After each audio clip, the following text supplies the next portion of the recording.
Bueno, hola, ¿qué tal? Voy a hacer un video hoy.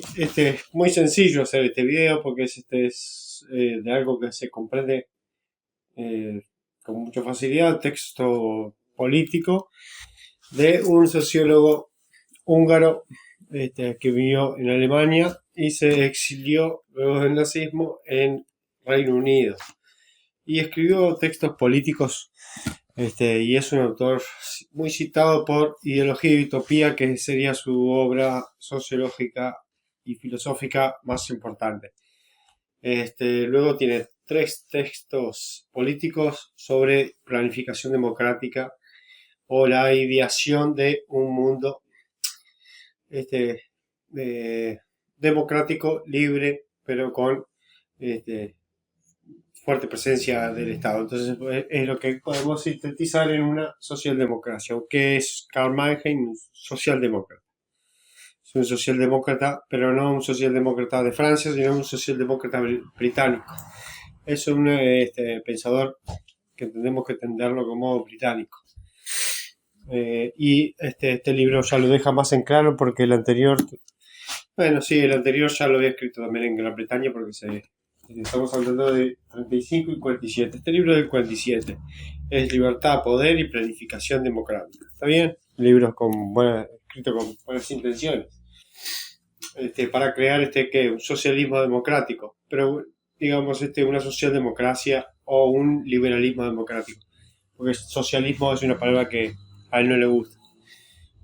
Tampoco es un pensador reaccionario, es un pensador de origen marxista. Sería lo que es la escuela de Frankfurt en Alemania, que son marxistas pero liberales.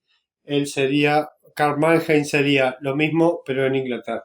Escuela de Frankfurt en Inglaterra, pero en la escuela de Frankfurt en Inglaterra es Sociedad Fabiana. No es es la escuela de Frankfurt, que se fue a Estados Unidos. Unos se fueron a Estados Unidos y otros a Inglaterra. Así que, bueno, y desde ahí tienen su visión, ¿no? La escuela de Frankfurt como la de Mannheim de el mundo liderado por el mundo anglosajón, tanto Estados Unidos, que es un país mestizo, pero gobierna, como se formó así en el siglo XVIII, con la mayor etnia que pobló Estados Unidos en el siglo XVIII y el XIX, que es anglosajona, le dio su carácter, ¿no? Ahora, bueno, ya ha pasado mucho tiempo, Estados Unidos se está cambiando y está recuperando su espíritu mestizo, ¿no? Estados Unidos, y se está alejando de Europa, pero eso ya es en el siglo XXI. No es todavía como lo ven en la escuela de Frankfurt, ni como lo ve Karl Mannheim, que todavía ve a Estados Unidos y Gran Bretaña liderando el mundo y además enseñando al mundo las ideas que rigen o que reinan. Y también habla de la humanidad, hablan de humanidad estos autores. Vieron que la escuela de Frankfurt, como este libro de Karl Mannheim, siempre habla de el mundo, la humanidad, cuando siempre están refiriéndose a Estados Unidos y Gran Bretaña. No se está refiriendo a Italia, ni a España, ni a Europa del Este, ni a Bulgaria, ni a Rusia. Y bueno, son pensadores marxistas, como la escuela de Frankfurt, son marxistas pero pro norteamericanos, ¿no? Como Adorno o Horkheimer o Habermas. Son pro Estados Unidos, pero contrarios al comunismo. Y a lo que ellos sí, que ellos consideran totalitarismo, ¿no? Por oposición al régimen que hay en Inglaterra y en Estados Unidos, que es la democracia. Entonces, bueno, son libros también que llegaron a América Latina por José Medina Echeverría, que hizo esta selección. José Medina Echeverría es mexicano y divulgó mucha sociología en Hispanoamérica. No todo de este tipo, hay de todo tipo, ¿no? No está bien. No es un autor que no caiga mal. Está muy bien. Pero esa era la visión reinante, está bien. La visión reinante. ¿Y qué va a decir Mannheim? Bueno, fíjense que la socialdemocracia no es enemiga de la escuela austríaca de economía o del liberalismo económico o del capitalismo. Es amiga.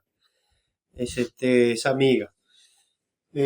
Solo que para salvarla hay que dejar atrás el laissez-faire.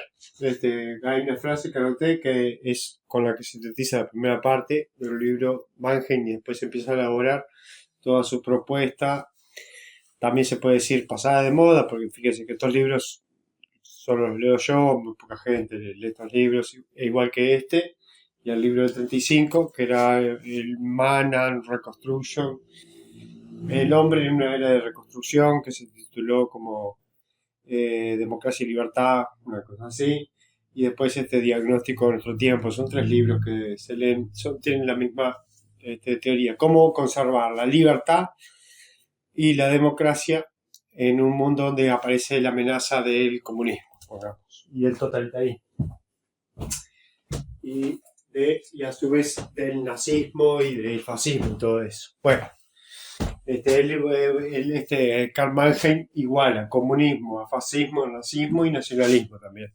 O sea que vieron que tiene una visión también de nacionalismo no positiva como la que tenemos nosotros. Para nosotros el nacionalismo es una idea de liberación nacional, una idea de un nacionalista, ¿quién es? Alguien que quiere el pueblo, digamos.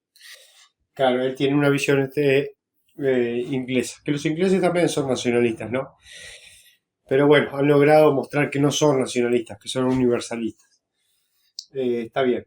Pero también son enemigos del nacionalismo. Así que el nacionalismo lo iguala a comunismo, fascismo y nazismo, ¿no?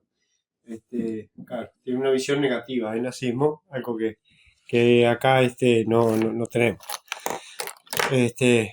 Así que Mannheim, bueno, va a ser lo que veo de Mannheim es que, claro, él tiene que rescatar a Estados Unidos y Gran Bretaña como los eh, policías del mundo. Es una frase que se menciona en política, la puede decir cualquier tarado, pero la policía del mundo, como es los fomentadores del espíritu de la época en todo el mundo, los fomentadores de las grandes ideas que organizan las sociedades en todo el globo. Bueno, esa sería la visión que él tiene de Estados Unidos y de Gran Bretaña como de esos generadores de las grandes ideas, porque son los países que llega a decir que pacíficamente lograron estados democráticos integrales y que esa integración democrática evitó los desvíos totalitarios, comunistas, fascistas, nazistas o nacionalistas. Y en todos los demás otros pueblos no lo hicieron. Entonces, ¿qué hicieron Estados Unidos y Gran Bretaña, según él? Es mantener una integración de instituciones democráticas de larga data, sin revoluciones carismáticas o sin revoluciones totalitarias. Entonces, por eso son el ejemplo o la vanguardia del pensamiento político a nivel mundial, digámoslo así, porque no hablan, son autores que no hablan de Oriente, ¿no? Hablan de Oriente, está bien. Ni de América Latina, ni de Hispanoamérica, ni de Brasil. Así que bueno, Mannheim, como sociólogo, podemos decir que no es un teórico de importancia, ¿no? Como es Durkheim o Weber. No tiene esa dimensión ni esa importancia. Sí se conoció, se leyó mucho, el tiempo lo va a hacer olvidar. Y no va a dejar una huella como una marca indeleble como Durkheim, que es un autor muchísimo más importante y fascinante. De hecho, su mayor párrafo allí o su mayor capítulo es en el que habla del pensamiento durkheimiano, porque él se da cuenta que Durkheim entendió que la división del trabajo social generaba anomia y el desenfreno económico también. se da cuenta de que Durkheim estaba adelantado. Claro, estaba adelantado. Entonces es el mejor capítulo. Entonces, ¿qué va a hacer? Va a tomar de Durkheim la religión, que va a escribir él, siendo, lo que pasa es que este es el problema que tienen los anglosajones, es que fomentando el ateísmo en todas partes del mundo, en Hispanoamérica o en los demás países, destruyen la religión, ¿no? Y al destruir la religión generan desintegraciones y estados de anomia que pueden ser solos del siglo XXI. Él quizás no lo pudo darse cuenta en 1947 cuando murió, que esto mismo iba a generar anomia mundial. Pero aún así se da cuenta de que la religión es importante, aunque él sea ateo o agnóstico. Porque, bueno, me dio una información que religión etimológicamente viene de religere, que quiere decir ligar, o sea, ligar a integrantes diversos de distinto tipo, origen, pensamiento diferente, a una visión general y unificadora. Entonces la religión es sumamente importante, va a decir él, va a escribir él, no siendo religioso. Este es el problema que tiene, que va a tener que hacerlo de una manera artefactual esto. La democracia integral no es un término de Bunge. La planificación democrática la va a tener que hacer de una manera artefactual tipo Huxley.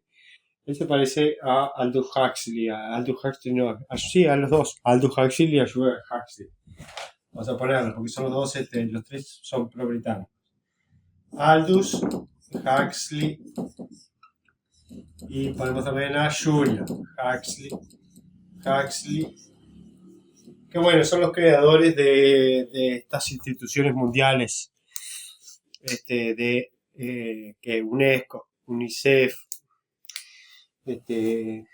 ¿qué más? Muchas organizaciones globales actuales son creadores ellos, porque bueno, también él está cercano. Vos lees este libro y luego lees a Julian Huxley y sacás una conclusión para hacer una planificación democrática. Por eso el, la idea de romper con el laissez-faire no es una idea de romper con el capitalismo, ¿no? Como piensan los anarquistas. Por eso yo puse también que es contrario al liberalismo anarquista o al liberalismo anarquista que vemos, así, claro, es contrario a eso. Ellos mismos lo saben, generan estados de anomia abrumadores, ¿no? Este liberalismo anarquista que muchas personas prodigan, que es el desenfreno económico y el individualismo más extremo, que claro, que te lleva a mucho narcotráfico, delincuencia y destrucción de familias, valores, tradiciones y las cosas más puras del ser humano, claro. Esto es muy dañino. Es muy dañino para mantener estados para mantenerte alejado de estados de anomia. Él se da cuenta de eso, entonces se considera que tenemos que entrar en un siglo XX con una planificación democrática, ¿no? Entonces tenemos, esto lo toma de la Unión Soviética, se da cuenta de que la Unión Soviética genera integración, o que el comunismo genera integración, y que el nazismo también genera integración en la sociedad. Entonces, ¿qué va a hacer?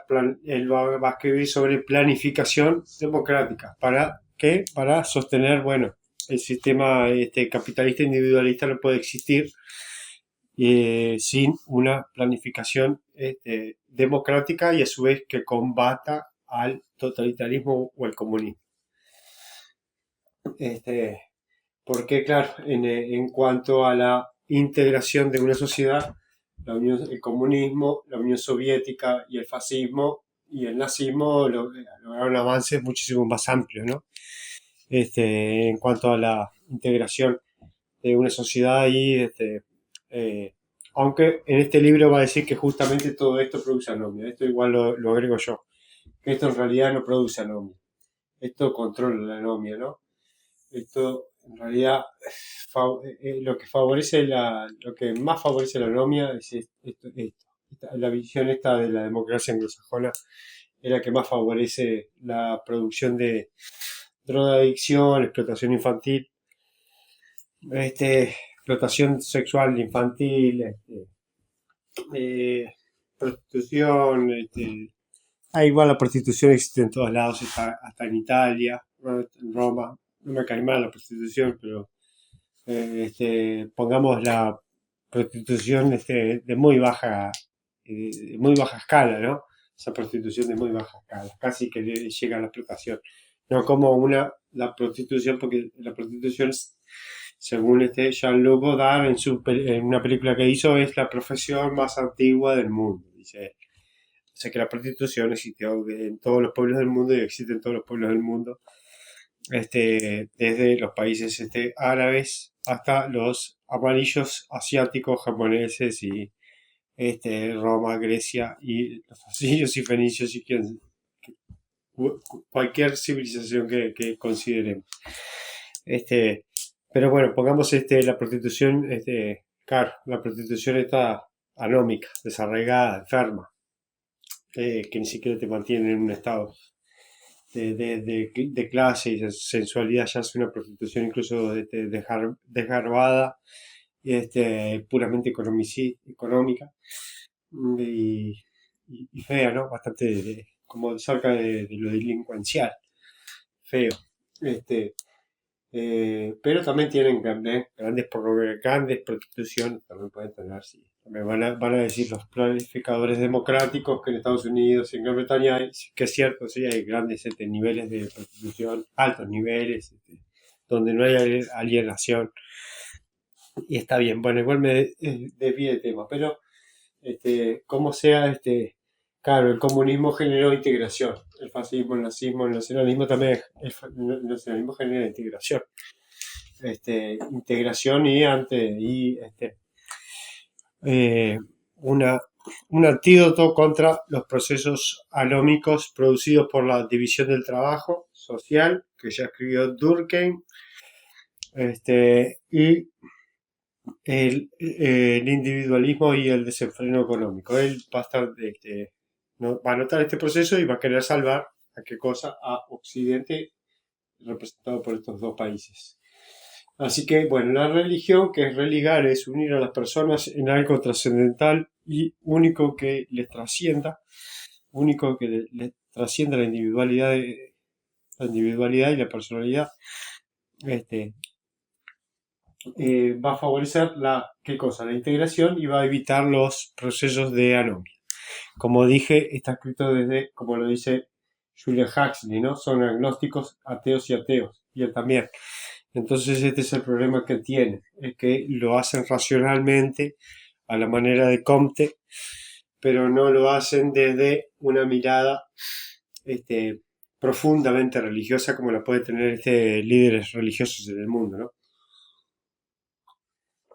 Si nosotros pensamos en quién evitó la desintegración y la anomia, vamos a encontrar que los países religiosos y más cerca del totalitarismo han logrado mayor integración, incluso mayor bienestar. Podemos decir, yo qué sé, pongamos ejemplos. Bueno, Israel e Irán son países muy cerca del totalitarismo, pero tienen una gran integración a favor de la parte, son profundamente religiosos, no como Mannheim o Huxley, ¿no? Son realmente religiosos. Rusia también genera una gran integración también en la actualidad, o sea que hacer una religión racional es muy difícil. Este es el problema que se encuentra en todos estos libros que se han escrito desde Inglaterra, de generar una sociedad planificada con una democracia que conserve la libertad y a su vez que conserve tradiciones y valores. Esto es muy difícil que lo logren, pero sí hace un esfuerzo por conservar. Por ejemplo, ¿qué habla? La libertad de prensa. Bueno, cómo mantener la libertad de prensa y a su vez que conservar las tradiciones. El reino de la discusión democrática. Pero es un libro muy, muy democrático. Lealtades y acuerdos. El proceso democrático. La función del sufragio. Acá habla del sufragio. El tema es que acá nos explica algunas cosas que yo he visto. El papel de los partidos, también muy bueno. Pero lo que pasa es que lo que sucede es que esto funciona bien en Inglaterra y en Estados Unidos, que son imperiales, pero que él todavía, quizás en el 47 no lo vio, pero esto cuando esta democracia se mete en otro país, pongamos Nigeria, va a generar una democracia corrupta y dictatorial, o una democracia, o si no directamente una dictadura, si no puede, y si hay una democracia la va a derribar. Entonces ese es el problema, es lo único que se olvida acá mencionar, de que si vos haces una democracia, el mismo sistema que vos estás defendiendo te lo destruye, te pone una dictadura, pongamos. Te pone una dictadura y te saca incluso un líder hiperpopular y nacionalista, porque como es nacionalista, no entra dentro del plan y te lo saca. Pero el nacionalista capaz que quiere al pueblo, ¿no?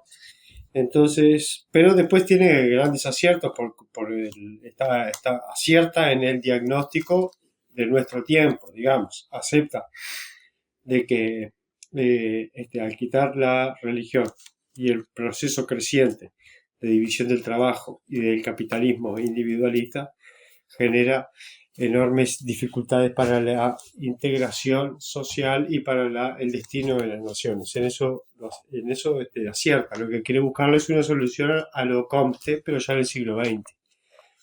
A lo Comte, una solución científica, le quiere encontrar. Quiere encontrar una solución científica. Después, bueno, es un libro que está muy bien. Hombres nuevos, valores nuevos. Vieron que esto se adelanta 50 años a lo que se habla hoy, ¿no? Después, de la costumbre a la ciencia social. Fíjense cómo trata de defender la costumbre pese a no creer en ella, ¿no? Porque no es una persona que surja de ella. Porque él podría ser un húngaro. Verdaderamente un húngaro profundo, pero no, es un inglés. Entonces, también no tiene es un cosmopolita. Es un cosmopolita él. La disciplina de la libertad. Fíjense cómo hacemos estos juegos de estas uniones de palabras opuestas. La libertad es antidisciplina, pero acá ponemos la disciplina de la libertad. Es comtiano o puro esto. Luego, está bien. Bien, son libros que hay que leer. Son grandes libros. Me gustan mucho. Sociología política. Así que nada, dejo este video. El capítulo, si alguien quiere ir a un buen texto y leer un buen capítulo de esto, que es justamente lo que quizás más se aleje de lo trascendental de este libro, es el capítulo La desintegración de las personalidades. También ya él se da cuenta que las personalidades sufren un proceso de desintegración. Luego también habla de la lucha de clases. Claro, en la democracia planificada no hay lucha de clases, porque la lucha de clases es desintegradora. Y para evitarlo hay que favorecer ¿qué cosa? Una clase media. Una clase media, que la clase media es la que defiende los valores de la democracia, porque se opone tanto a la explotación de la oligarquía como a los factores desestabilizantes de las clases bajas. Entonces también analiza la clase media, la funcionalidad que tendría una clase media en una democracia planificada. Y después el fracaso de la coordinación en gran escala. Está bien, está escribiendo, quiere imitar a Rusia, ¿no? Y la Unión Soviética logró esto, planificó a gran escala. Ellos no, pero el capítulo de la anomia está esto me gusta. Diagnóstico de la situación. Ahí escribió también otro libro que es Diagnóstico de nuestro tiempo. Diagnóstico de situación. Es la desintegración de las personalidades. Este texto me pareció bien y genial. No sé, es un video que hago nada más. De Mannheim, ¿qué más puedo decir? A ver, de Mannheim. Bueno, Mannheim es de Hungría o Bulgaria. Bueno, perdón, Bulgaria. Bueno, es de Bulgaria, vamos a poner. A ver si puedo consultarlo. Lo que pasa es que estoy grabando el audio acá. Él es húngaro bueno, está lo que yo ya dije. Lo que pasa es que ahora me entreveré. No sé qué nacionalidad le puse antes. Lo que pasa es que no escribe desde su patria, claro, ese es el problema que tiene. Que escribe desde primero estuvo en Alemania, escribió en alemán, y luego estuvo en Inglaterra. Y desde Inglaterra miraba a Estados Unidos, que era en su momento la gran defensora de qué, del Imperio Británico, ¿no? Pues en ese momento estaban aliados, todavía están aliados, pero esto se va a romper. Estamos en el siglo XXI, 2025, ¿no? Estados Unidos, para ponerlo en la actualidad, ¿no? Ya amenazó a Gran Bretaña con Canadá y con quitarles Canadá a Gran Bretaña y después quitarles Groenlandia, ¿no? Es la primera vez que hemos visto, desde en la época nadie escribía eso. Mannheim no escribía eso, no era el estado de época de eso, hablar de eso. Porque Groenlandia estaba bien como era, y Canadá estaba bien como era, y Estados Unidos también. Pero bueno, en algún momento Estados Unidos seguramente saque a los ingleses de Canadá y a los daneses, que también sacan a los británicos, porque los que custodian Groenlandia es Gran Bretaña, ¿no? Y Francia, y Europa, no es Dinamarca, que Dinamarca no tiene ejército. Pero bueno, eso es para mezclar un poco hablar un poco de actualidad política, y hay que lograr un pensamiento propio con estos libros. Así que bueno, democracia anglosajona, puse yo, porque bueno, democracia, hay democracia. Por ejemplo, ahora vi una película de un haitiano que es del Congo belga, ¿no? El Congo, que era de Bélgica, y era un país democrático, ganó un presidente popular, negro, un nacionalista, ganó. Pero duró muy poco tiempo, lo derrocaron y luego asesinaron a todas las personas. Entonces, y eso era para mí democracia. Y la democracia anglosajona fue el que lo tiró abajo, ¿no? Fue Estados Unidos cuando llegó la CIA, porque claro, está escrito, eso es una revolución después de la Segunda Guerra. Ahí ya empezó a actuar la CIA, llegó la CIA, ya empezó a hacer estragos, todo eso. Eh, Así que, bueno, lo dejo así. Voy a seguir leyendo el libro. Es un autor que algunas ideas va a tener. En filosofía es un fenomenólogo, ¿no? No cree en los hechos reales, sino en los fenómenos. Es kantiano, se puede decir. Es kantiano o hegeliano. No vemos realidades, sino fenómenos. Es fenomenólogo. Y escribió Ideología y Utopía, también buscando en ese momento de una manera profunda buscar un pensamiento que no sea ideológico, sino que sea puramente científico. Y investigó filosóficamente cómo se podía lograr un pensamiento no ideológico. Bueno, luego ya vemos, años después, que es imposible, ¿no?, lograr un pensamiento no ideológico.